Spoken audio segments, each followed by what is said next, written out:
एक गांव में राजू नाम का एक कमज़ोर और आलसी व्यक्ति रहता था। उसके आलसीपन के व्यवहार से उसकी पत्नी शीला उससे बहुत परेशान रहा करती थी। राजू दिन भर घर में पड़ा रहता। एक दिन राजू आराम से चारपाई पर लेटा हुआ था। तभी उसकी पत्नी शीला खेतों में काम करके थकी हारी घर आई। राजू को आराम करता देख उसका गुस्सा सातवें आसमान पर पहुंच गया। शीला, शर्म तो आती नहीं, दिन भर घर पे पड़े रहते हो, ये नहीं कि खेत में बीवी का हाथ बटा लिया करो। राजू, ये कैसी बातें करती हो शीला? तुम तो जानते ही हो कि ये छोटे मोटे काम मेरे लिए नहीं बने, मैं कुछ बड़ा करने के लिए बना हूँ। हाँ शीला, बड़े रणबीर कपूर बने फिरते हो, छोटा सा काम तो होता नहीं है और बातें इतनी बड़ी बड़ी मारते हो, निठल्ले कहीं के। पूरे गांव में मेरी नाक कटा के रखी है तुमने। राजू, जब मैं अमीर हो जाऊंगा तब यही गांव वाले तुम्हें सेठानी सेठानी कहकर बुलाएंगे। हाँ शीला, फिलहाल तो तुम मुझे नौकरानी नौकरानी कहकर बुलाते हो। एक तो तुम कोई काम करते नहीं हो, ऊपर से गांव का ऐसा कोई व्यक्ति तुमने नहीं छोड़ा जिससे तुमने उधार न लिया हो। मैं तो तुम्हारी उधारी देते देते तंग आ गई हूँ। राजू, बस मुझे तुम्हारी यही बात बहुत बुरी लगती है शीला, कि तुम आते ही पूरा घर सिर पर उठा लेती हो। शीला, तो क्या करूँ? तुम ही बताओ ना, क्या करूं मैं? मुश्किल से हमारे पास 2 बीघा ज़मीन है और 2 बैल हैं। खेतों पर मैं अकेली काम करती हूं। जब मैं देखती हूं खेतों में और व्यक्ति कितनी मेहनत से काम करते हैं और उनकी पत्नी उनका हाथ बटाती है, तो मुझे बहुत बेकार लगता है। लेकिन यहाँ तो मामला उल्टा ही है। पत्नी काम करती है और पति दिन भर घर में पड़ा पड़ा सपने देखते रहता है। शीला की बात सुनकर राजू इतना बेशर्मी से हंसा और बोला, राजू, अरे बस भी करो शीला, मुझे बहुत तेज़ी से भूख लग रही है, जाओ जाकर जल्दी से खाना बना दो। हाँ। राजू की बात सुनकर शीला ने आटे की खाली कनस्तर जमीन पर पटक दिया और चिल्लाकर बोली, शीला, खाने को बनाऊं? घर में खाने को कुछ है क्या जो तुम्हारे लिए खाने को बनाऊं? 2 दिन से घर में राशन पानी का एक दाना नहीं है, लेकिन तुम्हें इसकी फिक्र है क्या? राजू, लेकिन परसों तो मैंने तुम्हारे पास देखे थे। शीला, उस मोहन साइकिल वाले से तुमने पैसे उधार लिए थे, उसका ध्यान नहीं है तुम्हें? कल सारे पैसे मैंने उसे दे दिए। राजू, उसे पैसे देने की क्या ज़रूरत थी? मैं उससे थोड़ा वक्त मांग लेता। शीला, घर आकर तुम्हें पीटने की धमकी दे रहा था। अरे भला मैं तुम्हें घर पर पीटता हुआ भी देखूं? तुम्हें तो कोई शर्म है नहीं। राजू, तुम्हें क्या लगता है कि मुझ में कोई शर्म नहीं है? शीला, अगर तुम में ज़रा भी शर्म बची है तो जाओ जाके कुछ काम करो, ताकि शाम के वक्त हमारे घर पर चूल्हा जल जाए। शीला की बात सुनकर राजू चुपचाप बाहर चला गया। वो एक पेड़ के नीचे बैठकर अपने आप से बातें करने लगा। राजू, अरे अब मेरी इस बेवकूफ़ पत्नी को कौन समझाए? इस गांव में भला मुझे कौन काम देगा? किसको टोपी पहनाऊं? हाँ, एक काम करता हूँ, गांव के ज़मींदार के पास जाकर कुछ पैसे उधार ले आता हूँ। ये कहकर राजू उठा ही था कि अचानक उसे कुछ याद आ गया। राजू, नहीं नहीं, ज़मींदार से तो पहले से ही पैसे लेकर आया हूँ, वो भी अभी तक नहीं दिए। उसके पास अगर पहुँच गया तो कहीं वो अपना पुराना कर्जदाना करने बैठ जाए। मेरे तो लेने के देने पड़ जाएंगे। क्या करूँ? मेरी पत्नी ने कहाँ मुझे मुसीबत में फंसा दिया। तभी राजू ने देखा कि गांव का सरपंच अपने कुछ साथियों के साथ लाठी डंडे लेकर उसकी ही ओर बड़े गुस्से से चला आ रहा था। सरपंच, बहुत दिन हो गए राजू मुझे बेवकूफ़ बनाते बनाते। हाँ, आज मैं तुमसे अपने पैसे लेकर ही रहूँगा। राजू, मुझे थोड़ी मोहलत और दे दो सरपंच जी, मैं आपकी एक एक पाई पाई चुका दूँगा। हाँ। सरपंच, कहाँ से चुका देगा? कुछ काम काज तो तू करता है नहीं, धरती पर बोझ है, काम का ना काज का, दुश्मन अनाज का। राजू समझ गया कि आज तो उसकी मार खाने की पूरी नौबत है। राजू, मुझे एक आखिरी मौका दे दो सरपंच जी, मैं वादा करता हूँ कि 1 महीने बाद मैं आपके पैसे लौटा दूँगा। राजू की बात सुनकर सरपंच अपनी मूंछों पर ताव देता हुआ हंसता हुआ बोला, सरपंच, किस किस की रकम चुकाएगा? तूने तो हर किसी से उधार ले रखा है, गांव में पता नहीं किस किस को बेवकूफ़ बनाया होगा। आज तो मैं पैसे लेकर ही जाऊंगा। हाँ राजू, मुझे थोड़ी सी मोहलत और दे दीजिए। सरपंच, आज या तो अपने पैसे लेकर जाऊंगा या तो फिर तेरी चमड़ी उधेड़ कर जाऊंगा। हाँ सरपंच, देखते क्या हो, मारो इसे। सरपंच के साथी राजू को लाठी डंडों से मारने ही वाले थे कि तभी राजू की पत्नी भागती हुई सरपंच के पास आकर खड़ी होकर बोली, शीला, इन्हें छोड़ दीजिए सरपंच जी। सरपंच, तुम्हारा ही चेहरा देखकर अब तक मैं राजू को छोड़ता आ रहा हूँ। तुम्हारा पति धरती पर बोझ है। राजू, शीला तुम घर जाओ, मैं संभाल लूँगा। शीला, अरे क्या खाक संभाल लोगे तुम? अगर मैं नहीं आती तो तुम कुत्ते की तरह मार खा रहे होते। राजू शीला को हाथ पकड़कर अलग ले जाकर आहिस्ता से बोला, शीला, तुम शायद मेरी बुद्धि को जानती नहीं हो। हाँ, मैंने इस सरपंच के जैसे कई लोगों को बेवकूफ़ बनाया है। शीला, हाँ बनाया होगा, लेकिन मुझे नहीं लगता है कि तुम आज इसे बेवकूफ़ बना पाओगे। आज तो तुम्हारी ठुकाई पक्की है। लगता है तुम्हें अपनी बुद्धि दिखाने का समय आ गया है। तभी सरपंच दूर से राजू से बोला, सरपंच, ये तुम दोनों पति पत्नी क्या खिचड़ी पका रहा है भाई? राजू, कुछ नहीं सरपंच जी, मेरी पत्नी कह रही थी कि सरपंच जी बहुत अच्छे व्यक्ति हैं, आज इनका कर्जा चुका दो। सरपंच, तेरी पत्नी तुझसे ज़्यादा समझदार है राजू। हाँ राजू, देखो सरपंच जी, पैसे तो मेरे पास है नहीं, लेकिन मेरे पास 2 मोटे मोटे बैल हैं।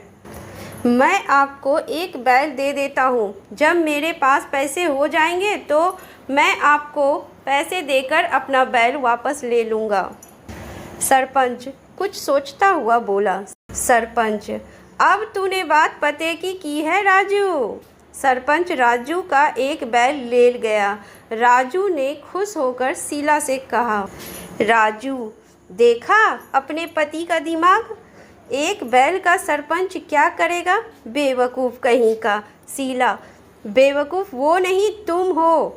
राजू, वो कैसे? शीला, तुम एक बैल से खेत जोत लोगे क्या? एक बैल हमारे किस काम का है? हे भगवान, मेरी तो किस्मत ही फूट गई है। ऐसा निकम्मा और मूर्ख पति तुमने मुझे क्यों दिया? राजू, ये तो मैंने सोचा ही नहीं, अब क्या करूं?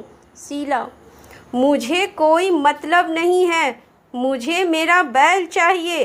राजू, लेकिन वो तो सरपंच ले गया। शीला, कोई बात नहीं, दूसरे बैल की जगह तुम काम करोगे। एक बैल से खेत नहीं चलता, और जब खेती नहीं हो पाएगी तो फसल नहीं हो पाएगी, और जब फसल ही नहीं होगी तो हम उसके पैसे कहाँ से चुकाएंगे? ले देकर बड़ी मुश्किल से कुछ पैसे जमा करके बीज लेकर आई थी, अब भला इन बीजों का मैं क्या करूँगी? इतना कहकर शीला वहाँ से चली गई। राजू अपने खेत के एक पेड़ के नीचे बैठा हुआ अपने निठल्लेपन पर अफसोस कर रहा था कि तभी उसके कानों में एक आवाज़ टकराई, बाबा, इस तरह उदास क्यों बैठा है? राजू ने जैसे ही सामने देखा तो एक साधु, जिसके चेहरे पर तेज झलक था, उसके सामने उसे देखकर मुस्कुरा रहे थे। राजू, जाओ बाबा, अभी मेरा बात करने का मूड नहीं है, मैं वैसे ही बहुत ज़्यादा परेशान हूँ। बाबा, मैं जानता हूँ तेरी परेशानी क्या है, गांव का सरपंच तेरा एक बैल छीनकर जबरदस्ती ले गया है और तेरे ऊपर गांव की उधारी अलग से है।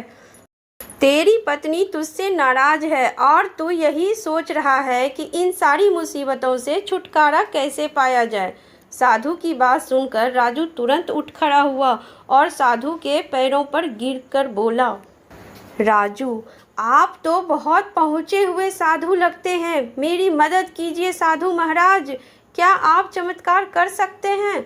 बाबा, हर इंसान के अंदर चमत्कार छुपा होता है, बस उस इंसान को उस चमत्कार को देखने की और परखने की आवश्यकता है। बोल, क्या चाहिए? राजू साधु की बात सुनकर कुछ सोचता हुआ बोला, राजू, मेरा एक बैल जमींदार जबरदस्ती छीनकर ले गया है।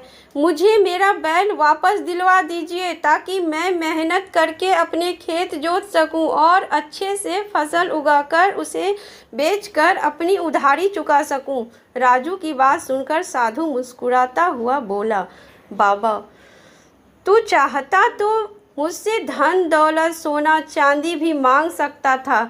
इसका मतलब तेरा दिल अंदर से साफ सुथरा है, मगर तेरे ऊपर आलस हावी है। राजू, मेरी मदद कीजिए साधु महाराज। बाबा, जो चला गया उस पर अफसोस करने से कोई फ़ायदा नहीं है।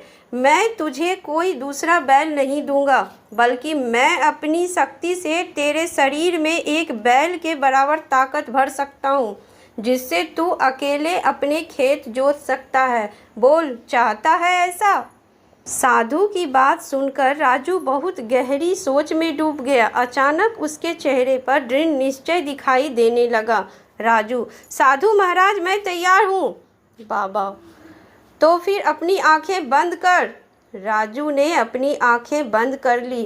कुछ देर के बाद उसके कानों में साधु की आवाज़ गूंजी, बाबा, तेरे अंदर एक बैल के बराबर शक्ति मैंने डाल दी है। अब तू खुद अपना खेत जोत सकता है।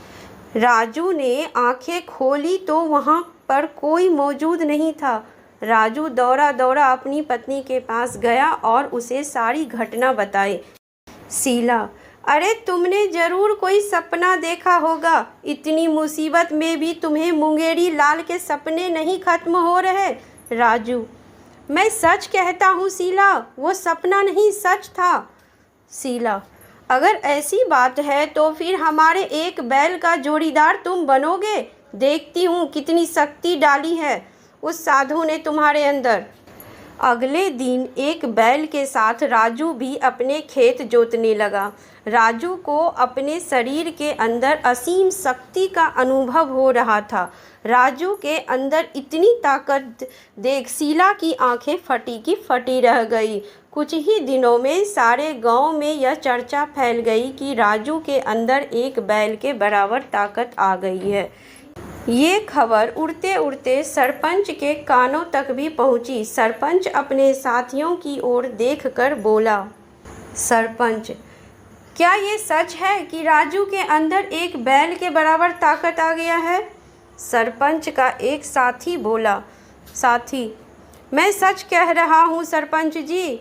मैंने अपनी आँखों से देखा, राजू एक बैल की जगह खुद काम कर रहा है। मेरी तो आंखें फटी की फटी रह गई। सरपंच, अगर ऐसा ही हाल रहा तो फिर तो वह अपने खेत में बहुत अच्छी फसल उगा लेगा और मेरे पैसे लौटाकर अपना बैल वापस ले जाएगा। उसने मुझे बेवकूफ़ बनाया था। मैं सोच रहा था कि कुछ दिनों बाद उसका दूसरा बैल भी उठवा लूँगा। मेरी तो सारी की सारी योजना पर पानी फिर गया। साथी, अब क्या करेंगे आप? सरपंच, जाओ जाकर राजू का पीट पीट कर बुरा हाल कर दो। सरपंच की बात सुनकर सरपंच के सभी साथी सहम गए और सभी के माथे पर पसीना आ गया। सरपंच चिल्लाते हुए बोला, सरपंच, क्या हुआ तुम सब मुस्टंडों को? मैं तुम सबको रोज़ ताज़ा ताज़ा मट्ठा और दूध पिलाकर पालता हूँ। तुम राजू को मार भी नहीं सकते। सरपंच की बात पर एक साथी डरता हुआ बोला, साथी, सरपंच जी, राजू के अंदर एक बैल के बराबर शक्ति है। अंदाज़ा लगाइए, अगर हम में से कोई उसे पीटने के लिए गया तो हम उसका एक मुक्का बर्दाश्त नहीं कर पाएंगे। दूसरा साथी, मेरी मानिए सरपंच जी, तो आप भी उसे पीटने का सपना छोड़ दीजिए। राजू अब वो राजू नहीं रहा। हाँ। अपने साथी की बात सुनकर सरपंच चुपचाप हो गया। सच तो ये था कि सरपंच भी अंदर से घबरा चुका था। कुछ ही महीनों में राजू की फसल बहुत अच्छी तैयार हो गई और उसकी फसल बहुत अच्छे दामों पर बिकी। राजू, ये लीजिए सरपंच जी अपने रुपए, और कृपया करके मेरा बैल वापस दे दीजिए। सरपंच ने डरते डरते पैसे लेकर राजू का बैल वापस कर दिया। राजू के घर पर अब खुशहाली आ गई। धीरे धीरे करके राजू ने सारे गांव वालों की उधारी चुका दी। लेकिन राजू अब रात में भी एक बैल के साथ मिलकर लगातार काम करने लगा। अब उसकी पत्नी उसके काम से परेशान हो गई। शीला, बस भी कीजिए, अब थोड़ा आराम तो कर लीजिए। राजू, नहीं, मेरे अंदर असीम शक्ति है, मैं नहीं रुक सकता। शीला, लेकिन फसल तो कर चुके हैं, बीज अभी बोए नहीं हैं, खाली जमीन पर हल क्यों चला रहे? राजू, कोई बात नहीं, मैं दूसरे के खेत में जाकर चलाऊंगा। शीला अपने आप से बोली। शीला, हे भगवान, ये तो अब रुक ही नहीं रहे, ऐसे तो इनकी हालत खराब हो जाएगी। शीला एक दिन उसी पेड़ के नीचे उदास बैठी थी कि तभी वही साधु फिर से प्रकट हो गए। बाबा, क्या हुआ बेटी, उदास बैठी हो? राजू की पत्नी हाथ जोड़कर उन साधु के सामने खड़ी हो गई। शीला, मेरे पति को एक चमत्कारी साधु ने एक बैल के बराबर शक्ति दी थी बाबा, मगर अब वो रुक ही नहीं रहे, लगातार काम कर रहे हैं। शीला की बात सुनकर साधु हंसते हुए बोला, बाबा, मैंने ही वो शक्ति दी थी, लगता है एक बैल की जगह 2 बैल की शक्ति दे दी उसे। शीला, कुछ कीजिए ना साधु महाराज, ऐसे तो मेरी हालत खराब होती जा रही है। मैं खाना बनाते बनाते तंग आ गई हूँ। वो पूरे 10 आदमियों का खाना एक वक्त में खा रहे हैं। बाबा, जैसी तुम्हारी इच्छा बेटी। इतना बोलकर साधु ने एक चुटकी बजाई और वहाँ से गायब हो गए। राजू फिर से सामान्य हो गया, लेकिन अब वो मेहनती बन चुका था। राजू, अरे थकावट सी हो रही है, थोड़ा आराम किया जाए। राजू, ए शीला, सुन जरा, पानी ला इधर। पेड़ के नीचे बैठकर शीला ने राजू को पानी पिलाया।